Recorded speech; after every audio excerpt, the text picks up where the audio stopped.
அண்மை செய்தி. கல்வி நிதியை ஒதுக்க மத்திய அரசுக்கு உயர்நீதிமன்றம் உத்தரவு பிறப்பித்திருப்பதாக அண்மை தகவல் தற்போது வெளியாகி இருக்கிறது. விவரங்களை செய்தியாளர் கிருஷ்ணா வழங்க கேட்கலாம். கிருஷ்ணா, நீதிமன்றம் என்ன உத்தரவு பிறப்பித்திருக்கிறது, விவரங்கள் என்ன? வணக்கம்.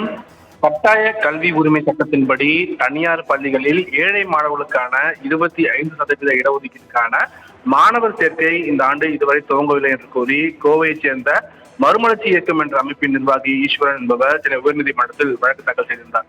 இந்த வழக்கு நீதிபதிகள் ஜி ஆர் சுவாமிநாதன் மற்றும் வி லட்சுமி நாராயணன் அமர்வில் விசாரணையானது நடைபெற்றது. அப்போது கல்வி உரிமை சட்டத்தின் கீழ் 25% இடஒதுக்கீட்டு இடங்களுக்கு தமிழகத்துக்கு ஒதுக்க வேண்டிய நிதி குறித்த விவரங்களை சமர்ப்பிக்கும்படி மத்திய அரசிற்கு உத்தரவிடப்பட்டிருந்தது.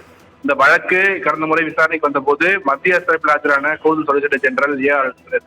புதிய கல்விக் கொள்கை உள்ளிட்ட விவரங்கள் தொடர்பாக மத்திய அரசுடன் புரிந்துணர்வு ஒப்பந்தத்தில் கையெழுத்திடாததால் 25% ஏழை மாணவர்கள் இடஒதுக்கீடுக்கான கல்வி கட்டண தொகையை ஒதுக்கப்படவில்லை என்று தெரிவிக்கப்பட்டது. நாடு முழுவதும் பல மாநிலங்கள் ஒப்பந்தத்தில் கையெழுத்திட்டுள்ள நிலையில் தமிழக அரசு மட்டும் கையெழுத்திடவில்லை என்று மத்திய தரப்பில் குறிப்பிடப்பட்டிருந்தது. ஒப்பந்தத்தில் கையெழுத்திடாவிட்டால் நிதி தர மாட்டோம் என்பது மத்திய அரசு பெரியண்ணன் மனப்பான்மை காட்டுவதாக தமிழக தரப்பில் ஆஜரான கூடுதல் தலைமை வழக்கறிஞர் தெரிவித்திருந்தார். இதையடுத்து இந்த வழக்கில் வாதங்கள் நிறைவடைந்ததை அடுத்து தீர்ப்பை நீதிபதிகள் தேதி குறிப்பிடாமல் தள்ளி வைத்திருந்தார்கள். மேலும் 25% இடஒதுக்கீடு விவகாரம் தொடர்பாக கடந்த மே 28 நடந்த கூட்டத்தில் எடுக்கப்பட்ட முடிவு குறித்த விவரங்களையும் தெரிவிக்கும்படி தமிழக அரசுக்கு நீதிபதிகள் உத்தரவிட்டார்கள்.